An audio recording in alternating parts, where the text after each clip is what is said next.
देखिए, योगी जी के इस फैसले का मैं तहे दिल से स्वागत करता हूँ जी ये फैसला आज नहीं, ये बहुत पहले हो जाना चाहिए था जी ये योगी जी नहीं, योगी जी से पहले जो उत्तर प्रदेश में सरकारें थी, जी उससे पहले जो सरकारें थी, उससे पहले जो सरकारें थी, ये उसी समय हो जाना चाहिए था। ये समाजवादी पार्टी की सरकार में हो जाना चाहिए था, ये मायावती के सरकार में हो जाना चाहिए था। रोजगारी कौन से देश में है? काम करो मेरे साथ चल के, मैं काम देता हूँ। चलो महाराज, मैं काम देता हूँ। मैं स्वागत करता हूं और इसका पालन भी होना चाहिए। जी जो उन्होंने ये फरमान जारी किया या जो ये कानून बनाया, जी जो आदेश दिया, इसका पालन होना चाहिए। जी भाई सांच को आज क्या, आज ये इंडिकेट कर रहा है, आज इन टीचरों का जो प्रोटेस्ट है, ये इंडिकेट कर दिया कि सरकारी नौकरी मतलब मलाई काटना। शिक्षक का कोई संस्कार ही नहीं है, तुम खाली जो है पैसा कमाने के लिए ये नौकरी, और तुमको खाली अपना घर भरना है ना। जितने मैं तो कहता हूँ योगी जी से, आपके कैमरे के, आपके चैनल के माध्यम से, कि जितने लोग प्रोटेस्ट कर रहे हैं उनको इस नौकरी से बर्खास्त कीजिए। जितने लोग प्रोटेस्ट कर रहे हैं उनको इस नौकरी से बर्खास्त कीजिए और दोबारा वैकेंसी निकालिए। देखिए, योगी जी के इस फैसले का मैं तहे दिल से स्वागत करता हूँ। जी ये फैसला आज नहीं, ये बहुत पहले हो जाना चाहिए था। जी ये योगी जी नहीं, योगी जी से पहले जो उत्तर प्रदेश में सरकारें थी, जी उससे पहले जो सरकारें थी, उससे पहले जो सरकारें थी, ये उसी समय हो जाना चाहिए था। ये समाजवादी पार्टी की सरकार में हो जाना चाहिए था, ये मायावती के सरकार में हो जाना चाहिए था। लेकिन आज जब जो है एकदम पानी सर से ऊपर होने लगा, ये योगी जी का दूसरा कार्यकाल है मुख्यमंत्री का, तो योगी जी ने इस तरह का फैसला लिया है, तो इसका मैं स्वागत करता हूं और इसका पालन भी होना चाहिए। जो उन्होंने ये फरमान जारी किया या जो ये कानून बनाया, जो आदेश दिया, इसका पालन होना चाहिए। भाई सांच को आज क्या, आपको, आप भाई नौकरी कर रहे हो, आपका टाइम है 9 बजे या 10 बजे, जो भी टाइम है, इतने बजे आपको ऑफिस जाना है, तो आपको जो है क्या कहते हैं कि जा करके और अटेंडेंस लगाने में क्या प्रॉब्लम भाई? जी बिल्कुल। आप कह रहे हो कि नहीं हम ऑनलाइन घर से लगा लेंगे, तो इसका मतलब दाल में काला है। इसका मतलब अभी तक आप जो है मलाई मार रहे थे, अभी तक मलाई काट रहे थे, अभी तक क्या कहते हैं कि आप घर बैठ करके और जो है वो क्या कहते हैं हाजिरी लगा दिए, या फिर मतलब गए और मतलब 11 बजे 12 बजे जब भी गए, वो क्या कहते हैं रजिस्टर खोले, पी मार दिए या साइन कर दिए, हो गया काम खत्म। तो कहीं ना कहीं ये बहुत अच्छा एक पहल है। और इसमें देखिए, वास्तव में यदि आप अपने कर्तव्य के प्रति, अपने ड्यूटी के प्रति जिम्मेदार हो, तो आपको तो इसका स्वागत करना चाहिए। लेकिन आज मैं आपको बता दूं, इसीलिए कई बार डिबेट में तमाम जगह मैंने कहा है कि आजकल लोग बेरोजगारी का राग अलापते हैं कि देश में बड़ी बेरोजगारी है, बेरोजगारी है, बेरोजगारी है। रोजगारी कौन से देश में है? काम करो मेरे साथ चल के, मैं काम देता हूँ। चलो महाराज, मैं काम देता हूँ। एक फरमान लाया है, बहुमत से आएगा, योगी भी चिंता न करो। नहीं, योगी जी ने अभी एक नया कानून लाया है। प्राइमरी जो गवर्नमेंट स्कूल है, वहाँ के टीचर समय पे स्कूल नहीं पहुँचते हैं, बच्चों को पढ़ाते नहीं है। ओ बाबूजी, मोबाइल में देखेंगे, मोबाइल बंद कर दो, क्यों नहीं पढ़ाएंगे? नहीं, अब मास्टर क्या, ये मोबाइल का आधा किस्सा है, आधा किस्सा में इसमें बढ़ गया दिन। क्या बच्चों को पढ़ाएंगे?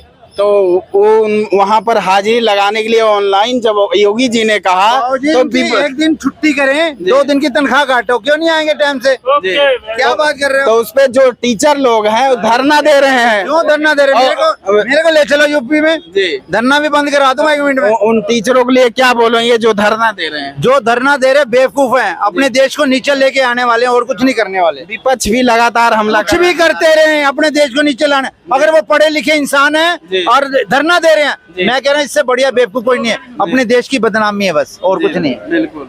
बस तो सर, विपक्ष पे क्या कहेंगे जो इस पे? वही कह रहा हूँ, देखिए चाचा जी आपको प्रणाम, लेकिन एक अच्छा वक्ता बनने के लिए एक अच्छा श्रोता बनना जरूरी है। नहीं, आप बहुत बड़े महान आदमी हो, कोई बीच में बोल रहा है और अब अचानक कूद करके उसका फ्लो तोड़ रहे हो, ये अच्छी बात है क्या?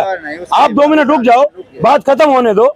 मैंने कहा अच्छा वक्ता बनने के लिए सबसे पहले अच्छा श्रोता बनना जरूरी है। आज ये बताइए, लोग बेरोजगारी का जो राग अलापते हैं, पहले तो उनको रोजगार का मतलब ही नहीं पता है। भाई रोजगार का मतलब ये होता है पैसा कमाने का अवसर। पैसा कमाने का अवसर मतलब रोजगार, और जो ये अवसर दे रहा है वो आपको रोजगार दे रहा है। आज देश में लोग जो है रोजगार को सरकारी नौकरी समझ बैठे हैं, उनको रोजगार मतलब सरकारी नौकरी चाहिए। और डिग्री ले लिया है एमए का, बीए का, एमएससी का, और सवाल पूछ दो कक्षा 8 का, पहाड़ा पूछ दो, गिनती पूछ दो, टाइपिस्ट, और उनको चाहिए नौकरी जो है एमए बीए लेवल का।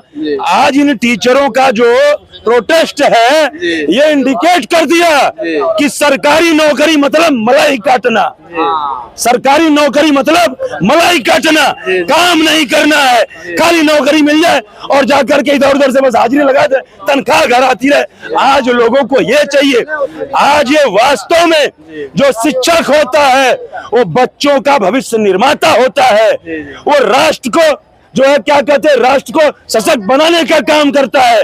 और तुम एक शिक्षक होकर के और तुम एक शिक्षक होकर के और तुम अपने दायित्व से भी मुख हो रहे हो और तुम अपने दायित्व का निर्वहन नहीं करके और सरकार के ऊपर आरोप लगा करके सरकार का विरोध कर रहे हो। तुम शिक्षक हो ही नहीं सकते, तुम्हारे अंदर शिक्षक का कोई संस्कार ही नहीं है। तुम खाली जो है पैसा कमाने के लिए ये नौकरी, और तुमको खाली अपना घर भरना है, ना कि लोगों को पढ़ाना है। और मैं इसकी भर्त्सना करता हूँ, इसकी निंदा करता हूँ। और जैसे जितने मैं तो कहता हूँ योगी जी से, आपके कैमरे के आपके चैनल के माध्यम से, कि जितने लोग प्रोटेस्ट कर रहे हैं उनको इस नौकरी से बर्खास्त कीजिए। जितने लोग प्रोटेस्ट कर रहे हैं उनको इस नौकरी से बर्खास्त कीजिए और दोबारा वैकेंसी निकालिए। और जो लोग इसके काबिल हैं, जिनके अंदर शिक्षा के साथ साथ, शिक्षा देने के साथ साथ संस्कार देने की कुव्वत हो, जिनके अंदर एक्चुअल पढ़ाने की योग्यता हो और जिनके अंदर डेडिकेशन हो, जिनके अंदर टीचर के प्रति जो है टीचर की भावना होती है, एक टीचर की जो वेदना होती है वो हो, ऐसे लोगों को दोबारा नौकरी पर रखने का काम कीजिए। आज यदि आपके टीचर सही से पढ़ाते तो 1.5 लाख लड़के एक क्लास में फेल नहीं होते। विश्वगुरु तब बनेगा जब इस देश का हर एक व्यक्ति अपनी जिम्मेदारियों का निर्वहन खुद से करेगा। विश्वगुरु ऐसे नहीं बनेगा कि हम घर बैठे अटेंडेंस लगाएंगे, विद्यालय नहीं आएंगे, ऐसे विश्वगुरु बन जाएगा देश। और रह गई बात आप कह रहे हैं प्राइवेट विद्यालयों की, मैं आज से नहीं करीब 12 बरस से बात कह रहा हूं, लेकिन भाई अकेले चना बाहर तो फोड़ नहीं सकता। मैं 12 बरस से बात कह रहा हूं कि हमारे देश में भ्रष्टाचार का सबसे बड़ा मुख्य कारण शिक्षा और स्वास्थ्य व्यवस्था का, शिक्षा और स्वास्थ्य का समान व्यवस्था में ना होना है। जी बिल्कुल सही। देश में जो भ्रष्टाचार का सबसे बड़ा मुख्य कारण है वो शिक्षा और स्वास्थ्य का समान व्यवस्था में ना होना है। और जब भी मुझे मौका मिलता है मैं कहता हूं कि सबसे पहले देखिए शिक्षा, स्वास्थ्य और न्याय, ये 3 मुख्य ऐसे चीज हैं कि न्याय सबको आसानी से मिल जाए, शिक्षा जो है वो समान व्यवस्था मिले, और क्या कहते हैं स्वास्थ्य की सुविधा समान व्यवस्था मिले।